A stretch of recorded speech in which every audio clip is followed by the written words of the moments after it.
Hotel Posada La Buena Vida, para los amantes de la tranquilidad y la naturaleza. Ubicado en Fusagasugá, a 1 hora de Bogotá, vía Cali. El clima ideal para su descanso, cómodas habitaciones, restaurante gourmet y un envidiable mirador para contemplar el embrujo de la noche.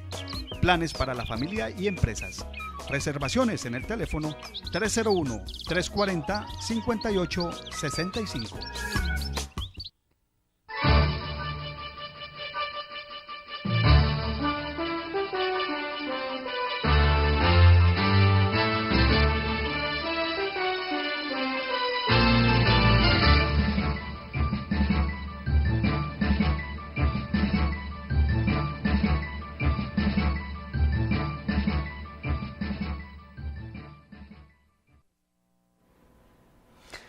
Hola, buenas noches, bienvenidos a Punto Crítico, como siempre, todos los jueves a las 7:30 de la noche, tratando aquí temas de palpitante actualidad.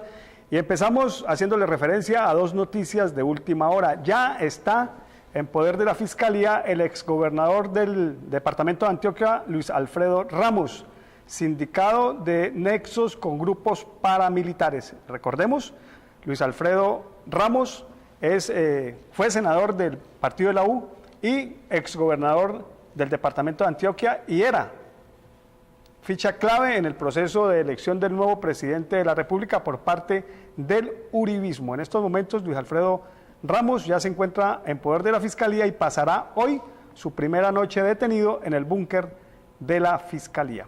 Otro alfil del uribismo que cae en poder de la justicia por vínculos, presuntamente, con grupos paramilitares. Y la otra situación es la situación que se vive en todo el país a raíz del paro campesino. Ya se ha extendido a amplias zonas de nuestra nación. Hoy ha habido marchas por todas las grandes principales ciudades del país, y en Bogotá en estos momentos se están registrando fuertes disturbios que tiene inmovilizado el sistema de transporte masivo Transmilenio. También en Cali se han realizado marchas, pero afortunadamente sin alteraciones del orden público. Eso hay que destacar, y hay que felicitar a los caleños que están apoyando este paro campesino y que hoy se han ido en masa a las principales calles de Cali sin alteraciones del orden público.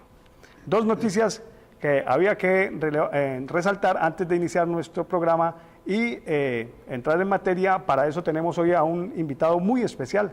Se trata del doctor José William Garzón. Doctor José William, buenas noches. Raúl, muy buenas noches. Usted es geólogo, pero se enamoró del medio ambiente. ¿Por qué? Creo que es de toda la vida, inclusive cuando ejercía como geólogo, donde trabajé muchos años, ya hacía cositas por el medio ambiente. Me gustaban las caminatas, sembraba árboles, siempre me han encantado los nombres científicos de las especies. Y he visitado muchos lugares del mundo solo atraído por su belleza ambiental. Para aquel entonces, muy joven, fui a Caño Cristales, que no era muy usual, era una época que estaba en manos, dicen, de la guerrilla. Yo alcancé a ir allá y siempre me ha llamado la atención. Mucho antes de incursionar en el mundo ambiental, ya había recorrido la costa pacífica, conocía el Amazonas. Usted fue director hasta hace 5 años de la Corporación Autónoma Regional del Valle del Cauca, CVC. Por eso lo hemos invitado, porque usted conoce muy bien los problemas del medio ambiente y los problemas del departamento. Se ha caracterizado por una postura siempre fuerte y frentera. ¿Eso no le ha traído problemas? Yo preferiría que se calificara de honesta. A mí me parece que la forma de solucionar los problemas del medio ambiente no es precisamente a través del el que más grite, el que más poder tenga. No, los problemas del medio ambiente son tan delicados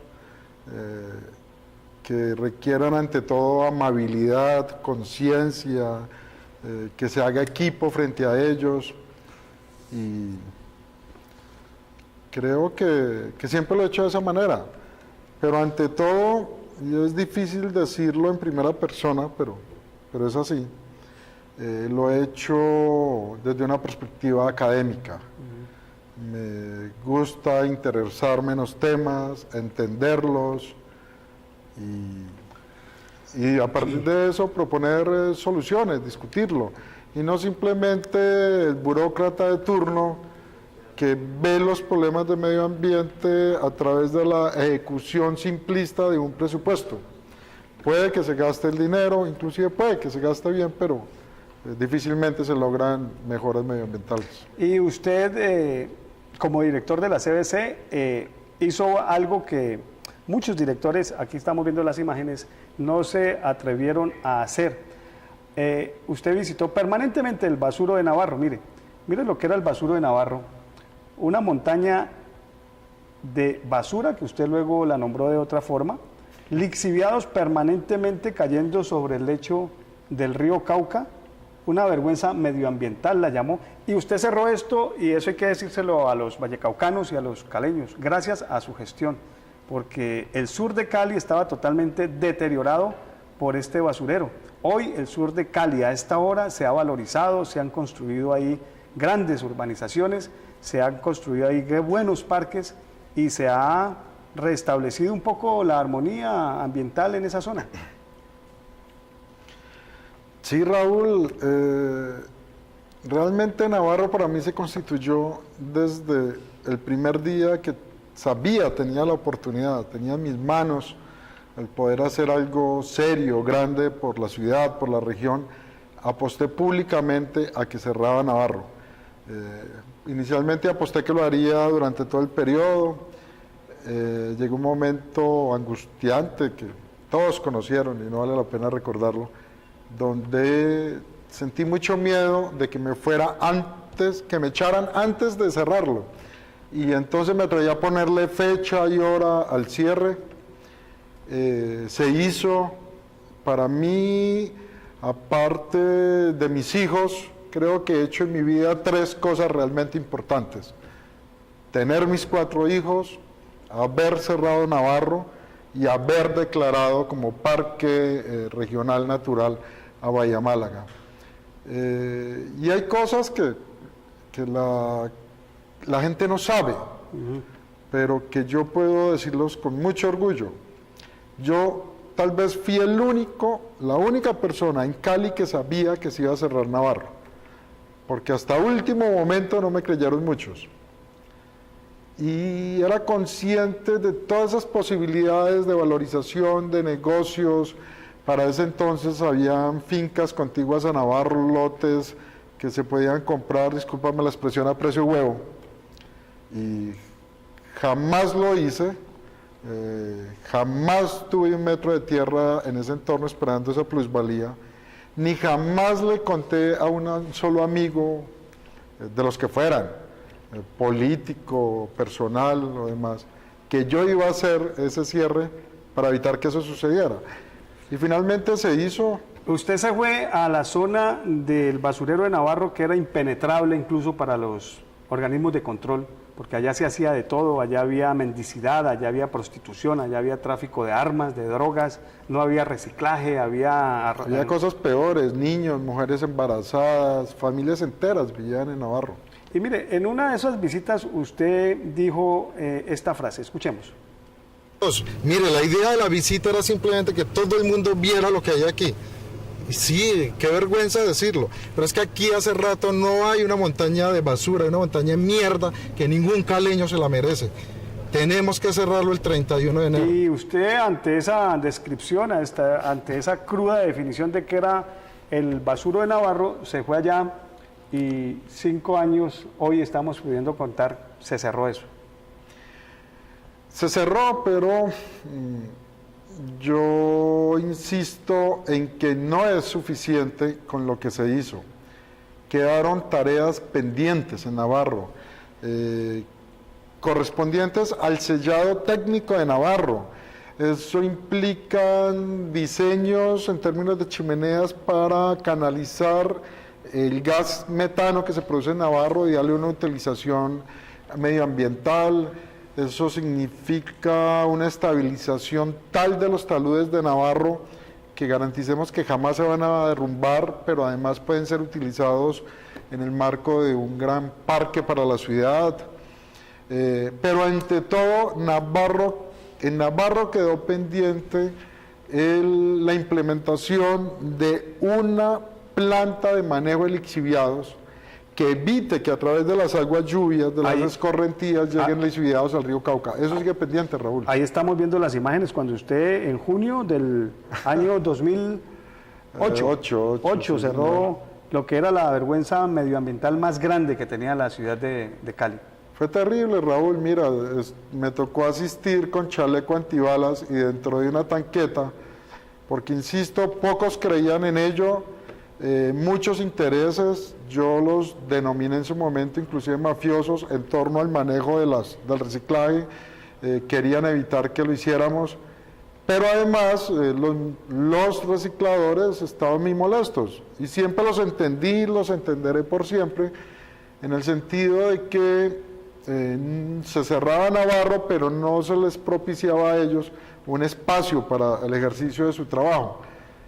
Lamentablemente nunca tuvimos el acompañamiento de la alcaldía en este tema, y la corporación le correspondía cerrar Navarro, sellarlo, pero eso de oportunidades de trabajo y otros mecanismos de reciclaje y demás eran tema que le correspondía directamente a Ansirva, que para ese momento era una entidad raquítica, en liquidación, sin presupuesto y con una fama terrible, y de otro lado la alcaldía, que como ha sido costumbre en la ciudad, espero eso haya cambiado, prefería quedarse al margen, no pelear con los recicladores y esperar a ver cómo le iba al pobre señor de la CBC en este ejercicio.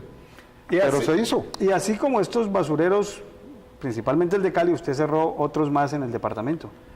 El de mi pueblo, Florida, entre otras, ayer estuve en Florida, esta mañana pasé. Lo que conocimos como la vergüenza también del mini Navarro de Florida, a la orilla del río Fraile, no existe. Está muy recuperada la zona. Pero unos 500 metros atrás, hoy hay una escombrera. Es una vergüenza, al cruzar el puente hay una escombrera de más de 100 metros de largo. Le pregunto a los líderes políticos de Florida, a los habitantes, nadie da razón. No sé qué opinará hoy la corporación sobre el tema, pero bueno. También cerramos el de en Caicedonia, el de Sevilla. De alguna manera terminamos con el que para ese momento... Eso le debió haber traído muchos problemas a usted con la gente que se beneficia. Da agua, hubo varios focos porque fue una especie de combinación entre los cierres que hicimos y las plantas de tratamiento de residuos sólidos que se construyeron en varios puntos del departamento. Nunca fuimos capaces de cerrar el que hoy es el peor del departamento, el de Córdoba en Buenaventura.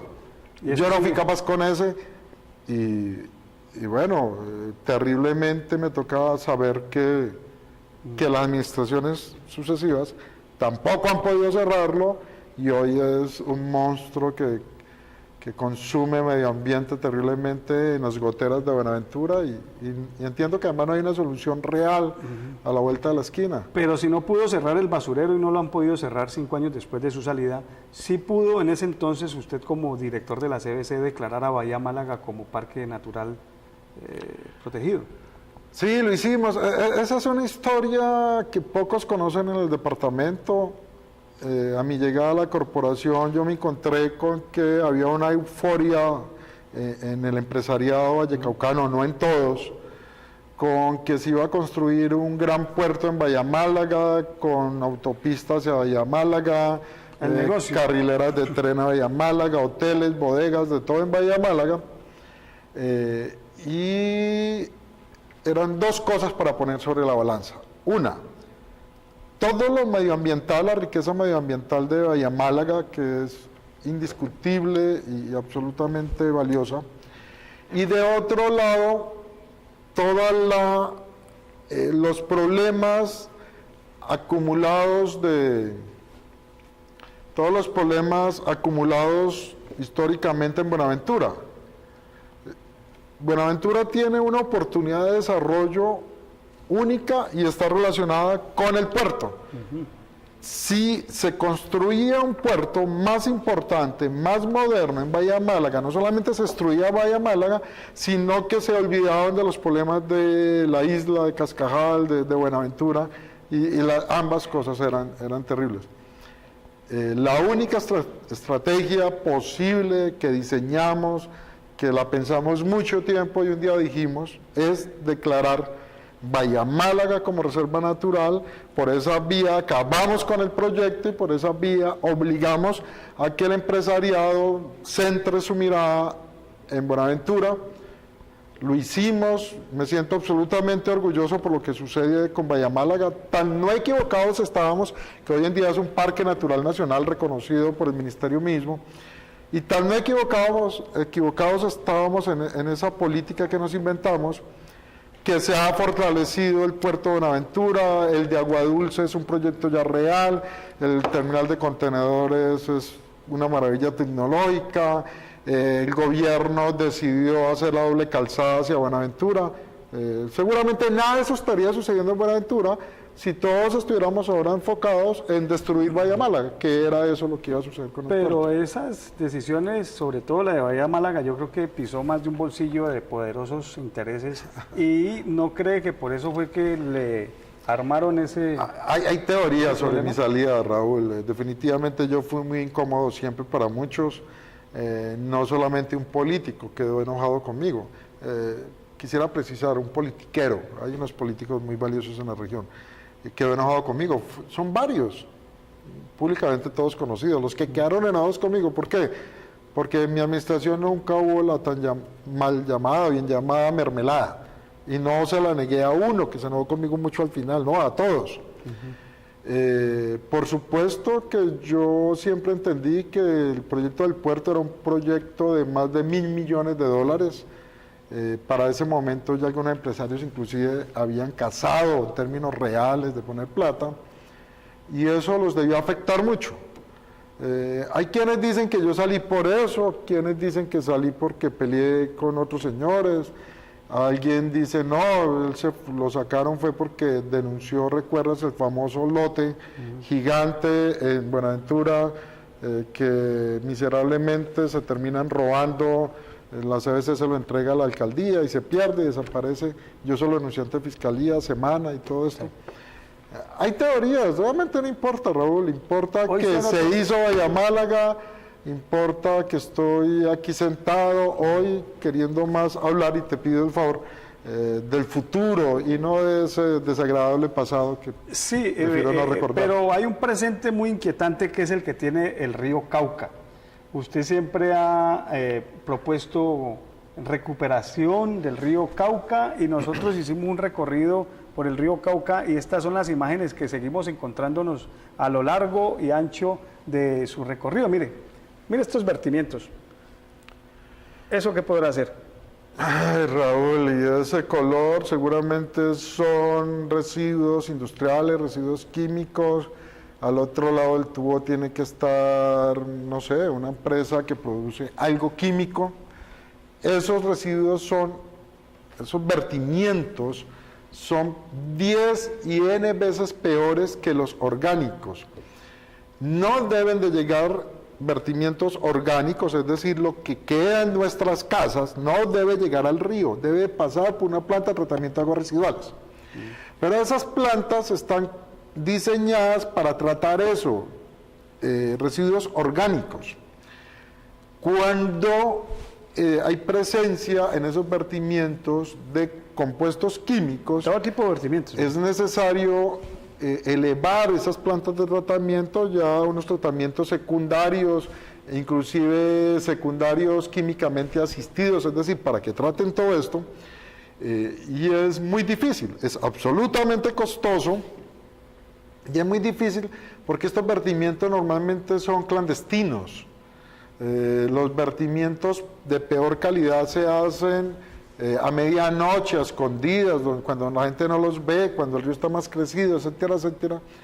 y efectivamente nunca se sabe exactamente qué es lo que se vierte para de qué manera tratarlo. Por eso la norma es absolutamente sabia. La norma simplemente lo que pretende es que no haya ningún tipo de vertimiento sobre el río, porque, y si lo hay, sea después de pasar por una planta de tratamiento de aguas residuales, para garantizar la calidad del río. Pero no pueden ser tan clandestinos, eso se ven a kilómetros de distancia.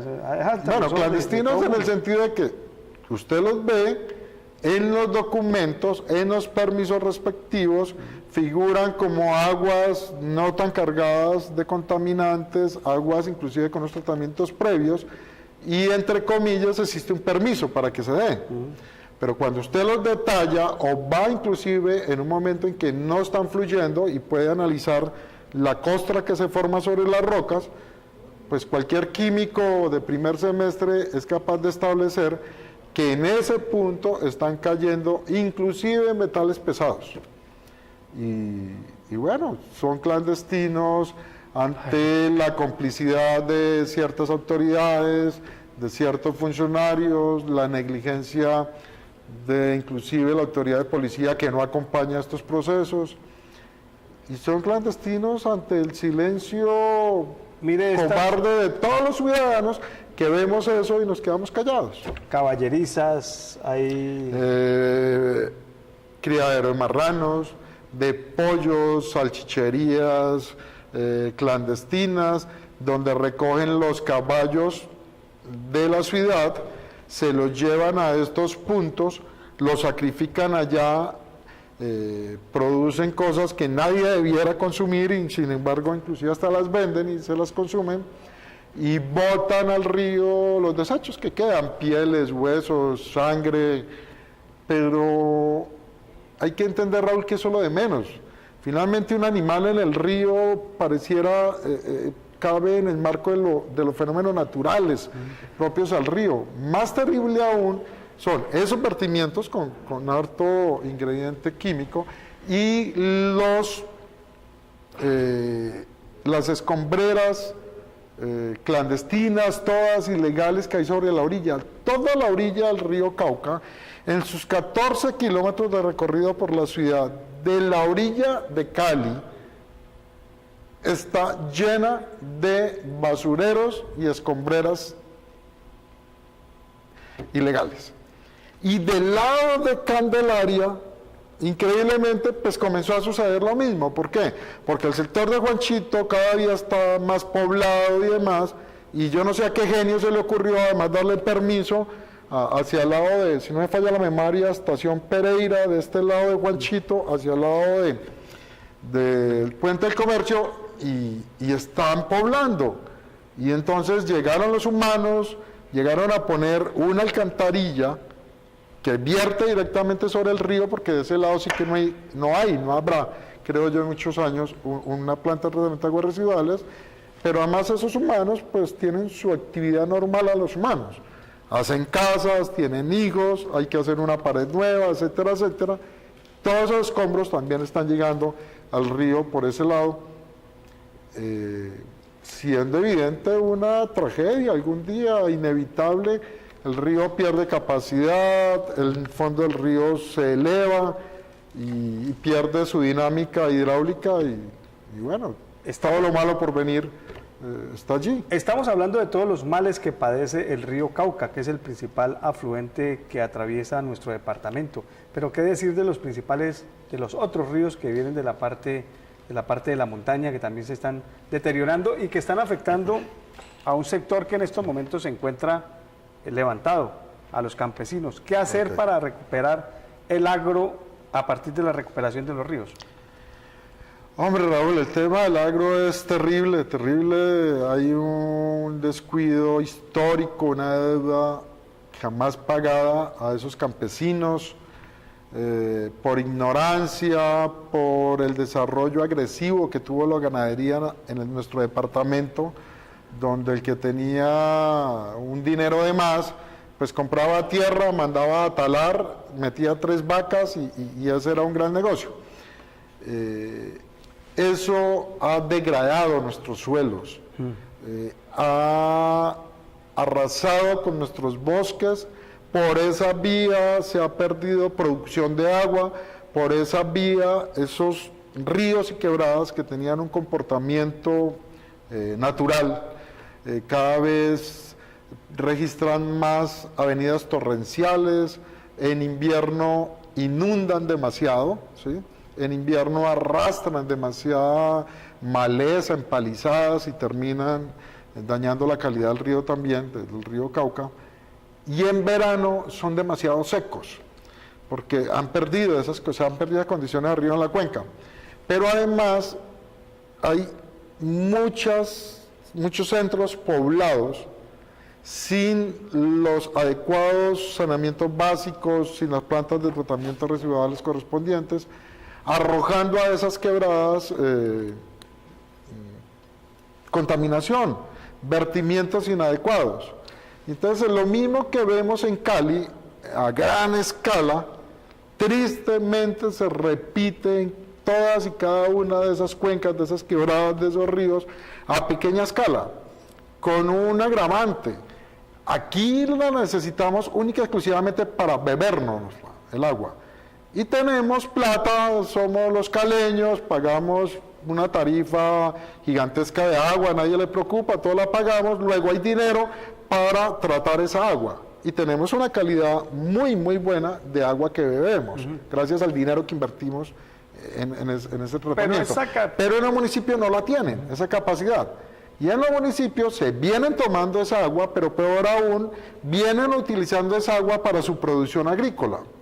Y entonces grandes conceptos por los cuales hoy paga el mercado, de lo verde, de lo ecológico, de lo orgánico, no es posible ejecutarlos en todos los lugares del departamento, porque la calidad de las aguas que utilizan ya no dan para obtener ese tipo de fama, de certificación y demás, que no es muy útil cuando hablamos del mercado interno, porque no tenemos esa cultura, pero que es absolutamente fundamental y determinante cuando pensamos en el mercado exterior, que sí saben qué es comer orgánico y qué es comer con E. coli y otras cosas horribles, una lechuga. Venga, usted siempre se apasiona, que yo le pregunto por estos temas medioambientalistas, siempre se apasiona, no da pie a otra pregunta, pero en el tema de los campesinos, que no son los grandes acaparadores del agua de los ríos, sino los en mínima escala lo hacen,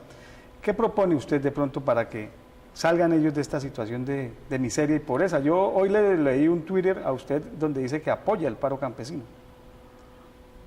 Sí, sí lo apoyo. A mí me parece que ningún colombiano serio, honesto, consciente, medianamente letrado puede estar en contra de lo que le sucede a los campesinos.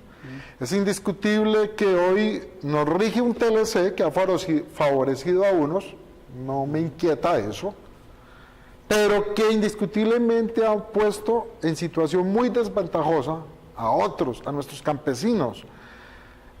Pues es de perogrullo. Si un campesino en los Estados Unidos, en Europa, tiene vacas y produce leche, es imposible que se le compare con un campesino nuestro en La Habana, arriba de Buga. ¿Por qué? Porque ese campesino en Europa produce la leche con ordeñadores automáticos, tiene un subsidio del Estado por cada vaca, monta la leche en un carrotanque refrigerado, carrotanque que se va por una superautopista, mínimos consumos de llantas, de combustible, en una hora está en la planta, le pagan bien, el cheque le llega por correo electrónico, etcétera, etcétera. Y ese precio de esa leche la queremos comparar con nuestro campesino que tiene 3 vaquitas en un terreno no apto para criar las vacas, porque recuerda que antes era un bosque que fue arrasado para meter vacas, por trochas, en canecas, en marchas de horas, para que finalmente llega no a una cadena de producción seria, organizada y regulada, sino al especulador de turno en el camino, que le quiere pagar la leche al precio que es. Todas esas cosas lo desfavorecen. Finalmente él termina teniendo unos precios diferentes. Y es en ese sentido que no es muy lógico muchas cosas que suceden en el TLC, y lo mismo aplica para la semilla, lo mismo aplica para las naranjas que ya me encontré en Cali del Ecuador. Yo siempre he visto zapotes del Ecuador, y por eso adoro un árbol gigantesco que hoy está en producción completa en el patio de la casa de mi mamá, porque me gustan estos grandes, jugosos, y no los insípidos del Ecuador. Pero bueno, llegaban, creía que no habían suficientes en el Valle o en Colombia. Pero naranjas, mandarinas, pues yo creo que esto ya se fue para otro lado. Hay ideas, Raúl, pero tienen que ser integrales. No se puede seguir hablando del tema, del problema del campo vallecaucano como una cosa única, uniforme, una solución única, porque eso no funciona. Ejemplo, el famoso plan frutícola. Hace 5 años, cuando llegué a la corporación, estaba de moda. Yo tenía un miembro de la junta directiva que lo había construido y sabía mucho del tema, y me lo explicó muy bien el doctor Tafur, y era el gran futuro del Valle del Cauca. 7 años después de haber llegado a la corporación, 5 de haber salido, me encuentro con que es el titular del día, plan frutícola para el Valle, 10.000 millones de pesos para ejecutarlo. Y cuando uno mira esos 10.000 millones frente a los 5.441 medianos y pequeños productores, contabilizados por ellos, no es por mí, pues uno no entiende cómo van a lograr semejante maravilla. Es imposible, la plata no alcanza. Luego, no se trata de salir a distribuir plata en asesorías, consultorías, de aquilito de semillas, ¿no? Eso es ofensivo. Se trata de propiciar el mercado, la cadena productiva de las frutas, por ejemplo. Y a mí se me ocurre que la única manera es que el Estado, la gobernación o las respectivas alcaldías o el que sea, ponga esos 10.000 millones de pesos en una cadena de lo frío, que arranque allá en la finca, usted recolecta y ya tiene preservado el producto a adecuadas temperaturas, y luego tenga un transporte que lo lleve no sé a dónde, al aeropuerto o a Buenaventura, y haya ya unas bodegas, etcétera, etcétera, inclusive haya una disponibilidad en los contenedores refrigerados para esos productores, y garantiza que esos contenedores van y vuelven al Japón, yo no sé a dónde. Hombre, eso es propiciar el mercado, eso es apoyar a los campesinos, eso es abrir mercados, eso es hablar en serio. Pero sacar 10.000 millones para contratar al amigo por los 1.000 por la asesoría y al otro por los cursitos, donde van a certificar por enésima vez a nuestros campesinos de que sí son campesinos.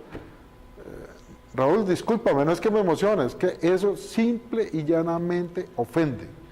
Y ofende porque los campesinos viven mal, terminan muchos obligados a hacer cosas inclusive indebidas. No justifico nada de eso, pero pues, no quisiera yo verme jamás ante una situación de miseria y hambre, porque no sabría qué hacer.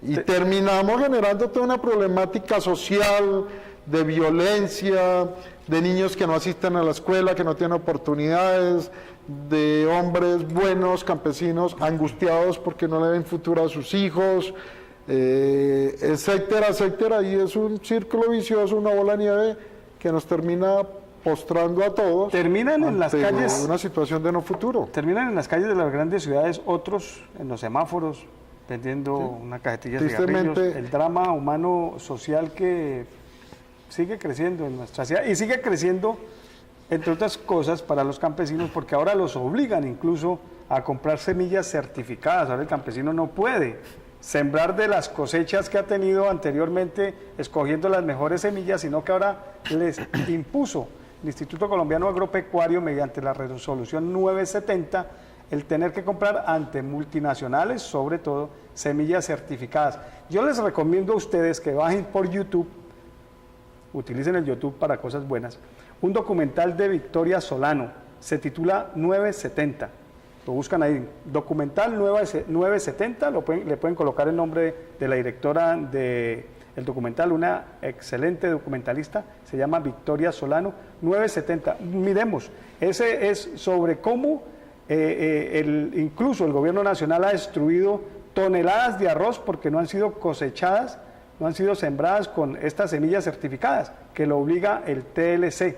ese TLC que el presidente Juan Manuel Santos, y con ayuda del expresidente Álvaro Uribe Vélez, firmó hace pocos meses con el presidente Barack Obama. Veamos unos fragmentos de esa situación que vivieron los campesinos de un municipio del Huila, en donde tuvieron que protestar porque la policía les destruyó toneladas de arroz porque simplemente no habían sido sembradas con estas semillas certificadas. Veamos.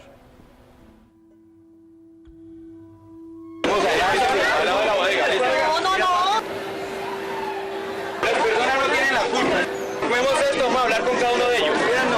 ¿Llamamos qué? Sí, sáquelas. Ya me trajiste acá, ya me trajiste. Llegaron como si fuéramos delincuentes. Y yo sí personalmente me puse a llorar, yo me dio susto.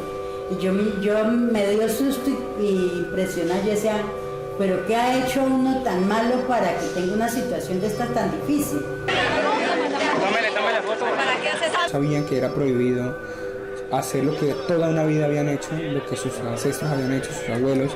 Nosotros tenemos familia, tenemos hijos, que necesitamos mañana mismo sembrar para así mismo recoger. Yo no comulgo con la idea de que la hayan quitado y la hayan llevado y la hayan enterrado. Porque ese es el sudor, ese es el sudor de uno. Eso es un delito de lesa humanidad, es un crimen contra la humanidad, quitarle la comida a la gente que verdaderamente lo merece. Y además que el cultivo del arroz depende de muchas familias.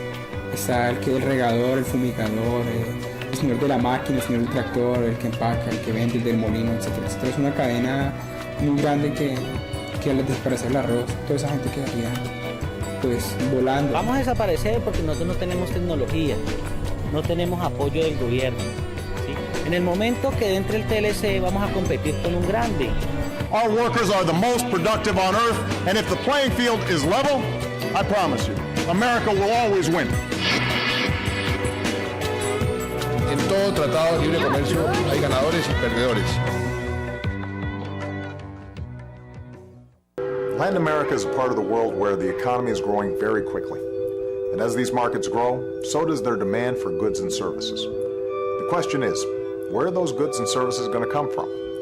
As president, I want to make sure these products are made in America.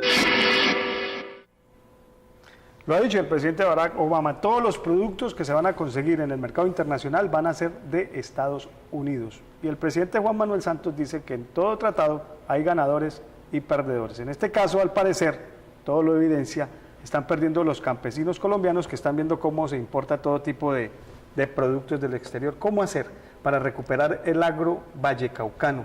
¿Qué hacer?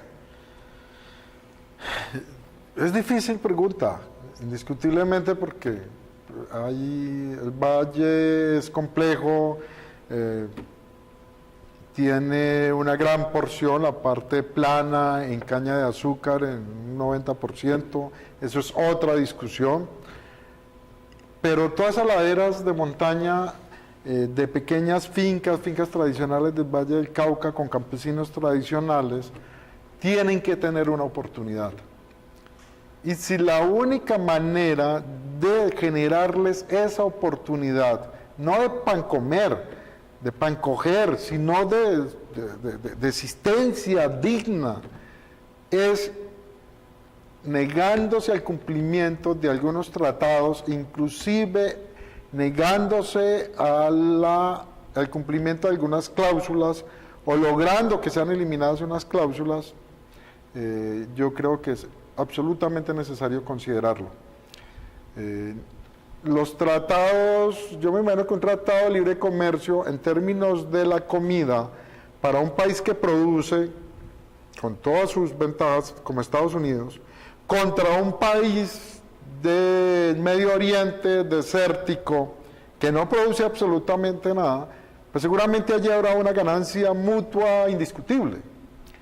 Pero generar ese tratado con un país bendecido por la providencia, que tiene todos los pisos térmicos, tiene todos los pisos, todas las calidades de suelos, de las mejores del mundo, todos los climas, y que tiene una tradición genética de toda la vida.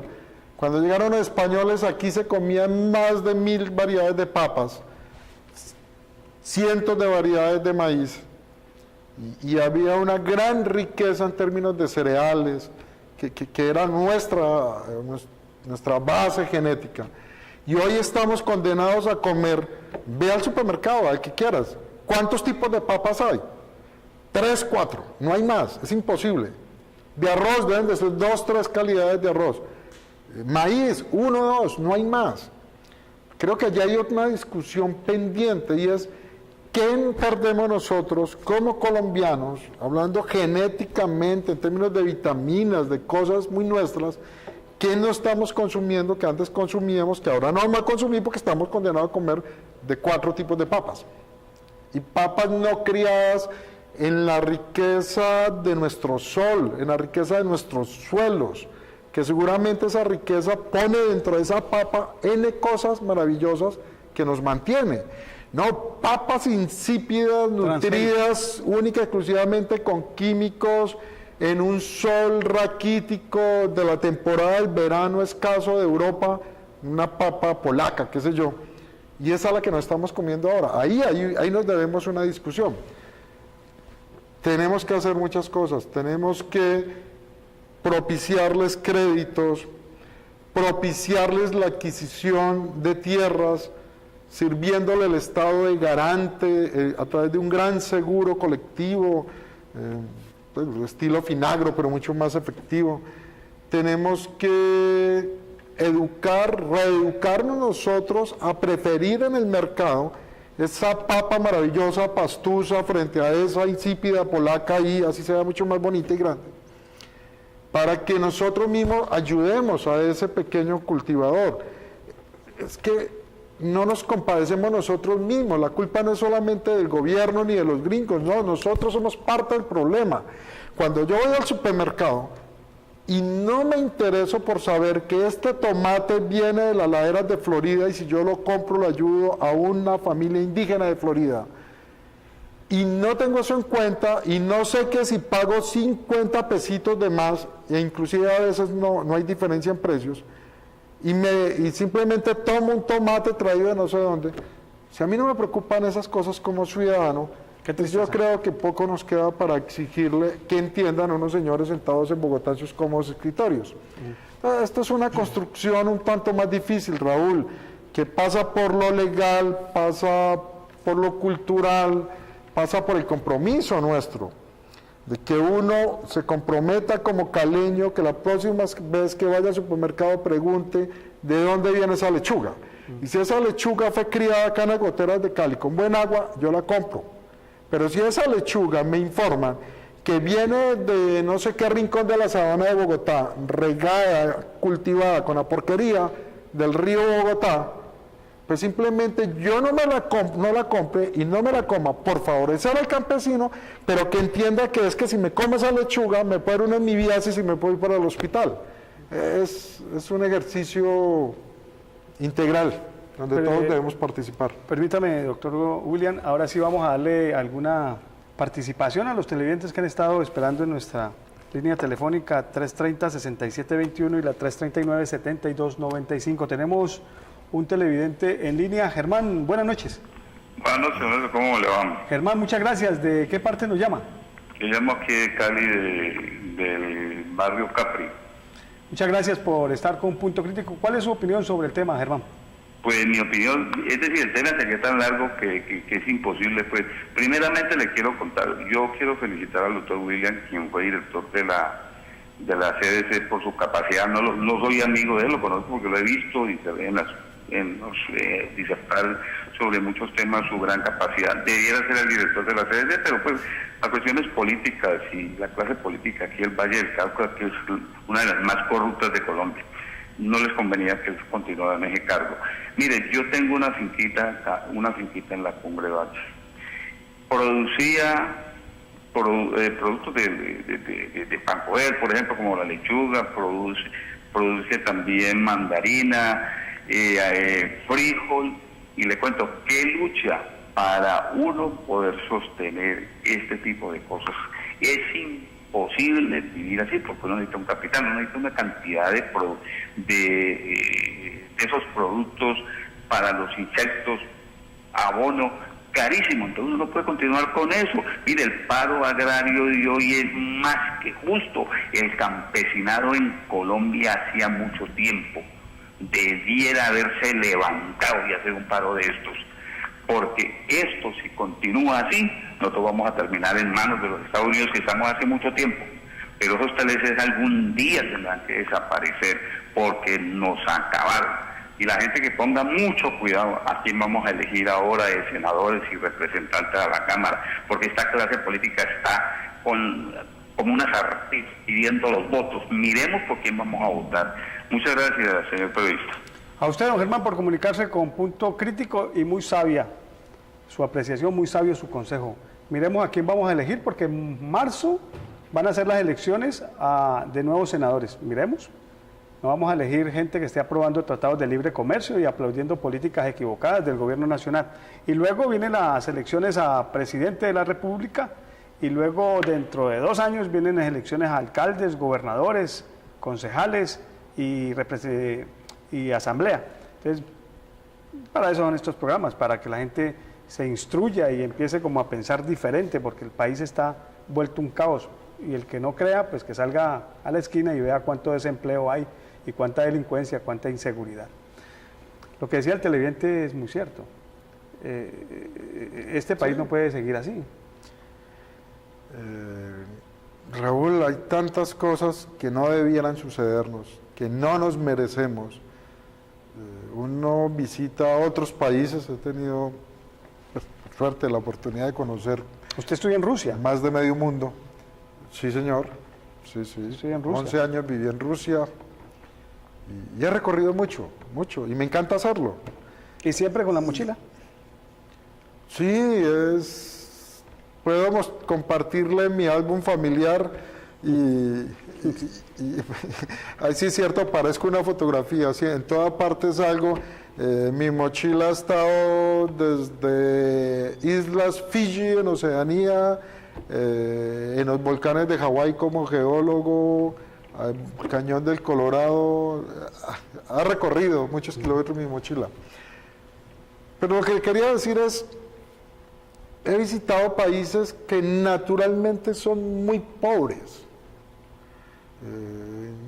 Les tocó una naturaleza agreste, mal clima, mal suelo, y aún en esas condiciones, cualquier campesino, con su pedazo de tierra, con su pequeño cultivo de kiwi en Nueva Zelanda, por ejemplo, es un hombre rico.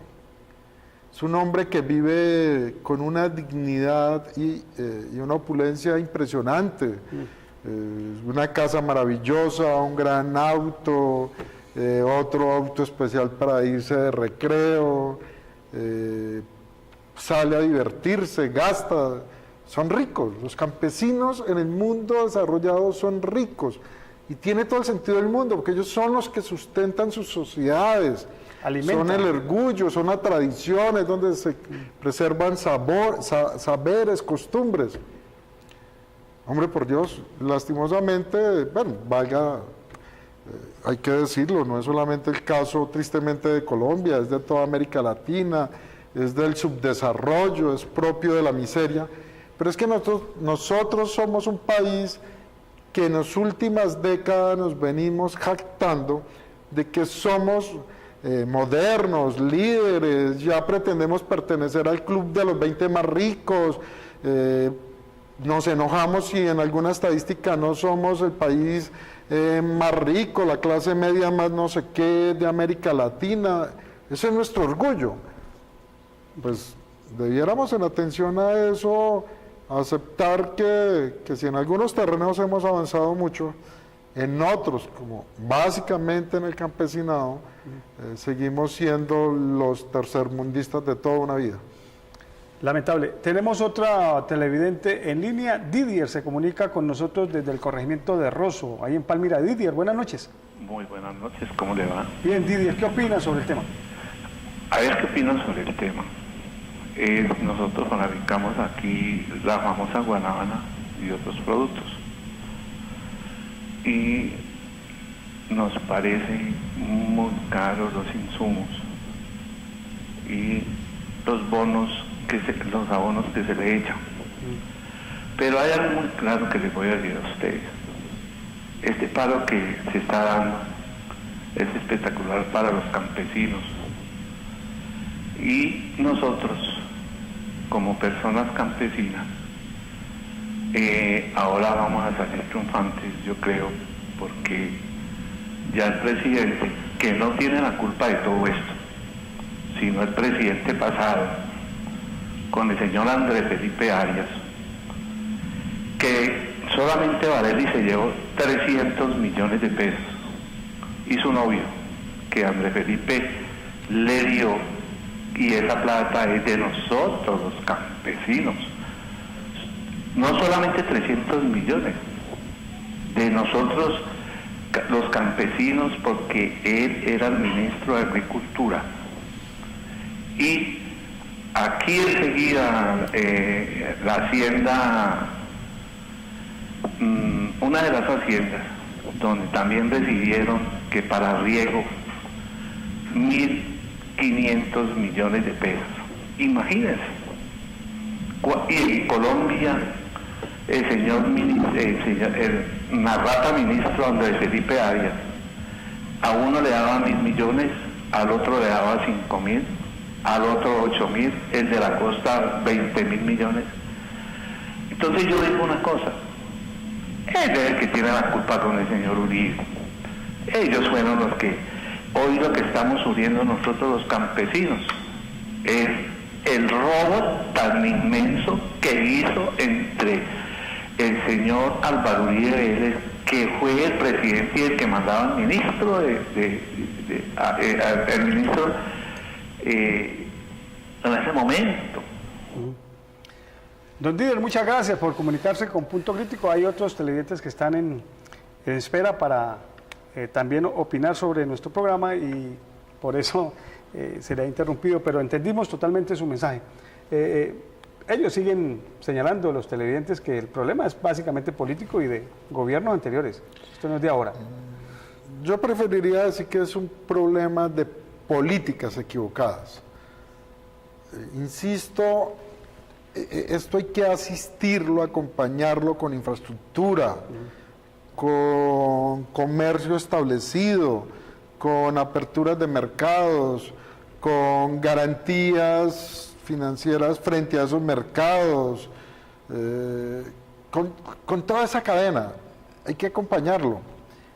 La práctica perversa de la limosna, porque finalmente eran limosnas, cuando son campesinos se le dan 1.000.000 de pesos y a otro, amigo de uno, le da 1.000, en ambos casos está dando limosna. Claro, perversamente le está dando 1.000 a uno y uno a otro, pero en ninguno de los dos casos realmente termina construyendo nada. Y esa es como mi observación.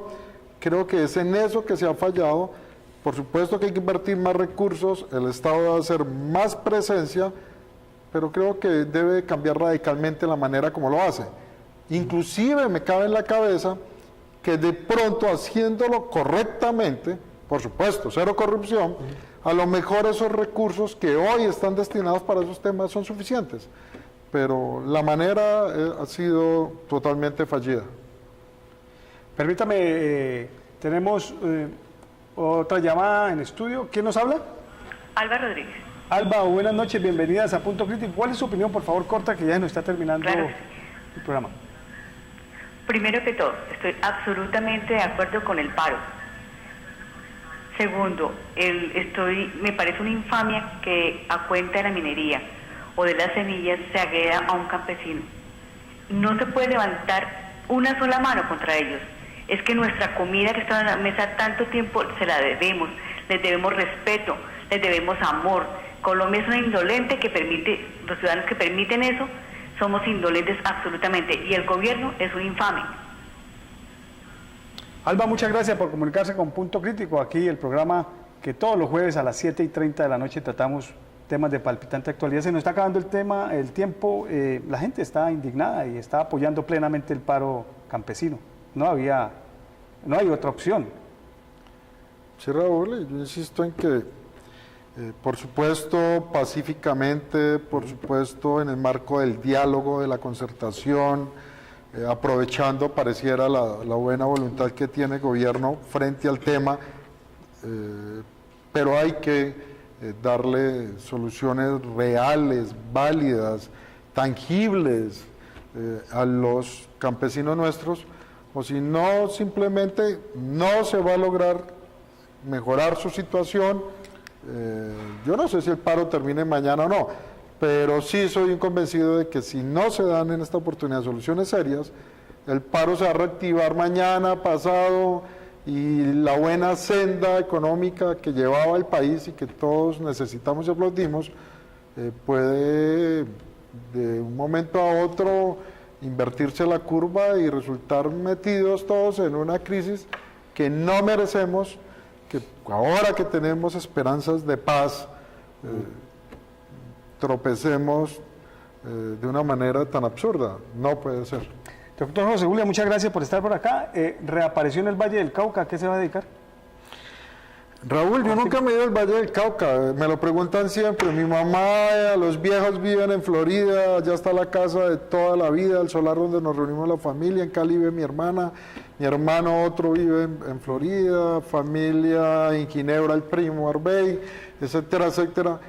No, yo siempre vengo muy seguidamente, pero ahora voy a estar por acá, porque si me lo permites lo digo, quiero desde ya comenzar a construir una propuesta seria de mi parte a algunos de los problemas que creo que gracias a la oportunidad que tuve en la corporación de recorrer N veces todo el departamento, puedo atreverme a escribirlas y sugerirlas y ojalá alguien las escuche y las ejecute. Va a empezar a opinar sobre temas duros del Valle del Cauca y a ofrecer propuestas como es su condición natural, ¿no? Sí, cuando uno tiene 50 años, una vida recorrida, hecha, los hijos grandes, especializados, inclusive las dos mayores ya viviendo en Europa, creo que debe darse la oportunidad de hacer algo que trascienda. ¿Se puede saber qué? Me encantaría encontrar los apoyos, los amigos suficientes para postularme a la gobernación del Valle del Cauca dentro de 2 años. Bueno, es una carrera larga, de gran aliento, esperamos estar contando con su sabia opinión en futuros programas y sabemos que va a estar aportando muy sabiamente con todas sus propuestas a los principales problemas de la región. Muchas gracias, doctor Garzón. No, a ti, Raúl, muchas gracias y sabes que siempre estaré encantado de venir a compartir tus generosos micrófonos.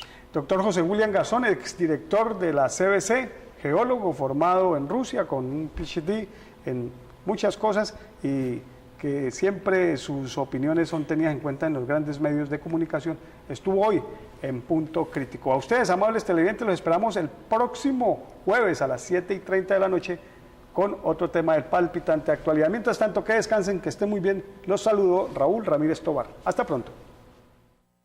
Con el patrocinio de Hotel Posada La Buena Vida, para los amantes de la tranquilidad y la naturaleza, ubicado en Fusagasugá, a 1 hora de Bogotá, vía Cali. El clima ideal para su descanso, cómodas habitaciones, restaurante gourmet y un envidiable mirador para contemplar el embrujo de la noche. Planes para la familia y empresas. Reservaciones en el teléfono 301-340-5865.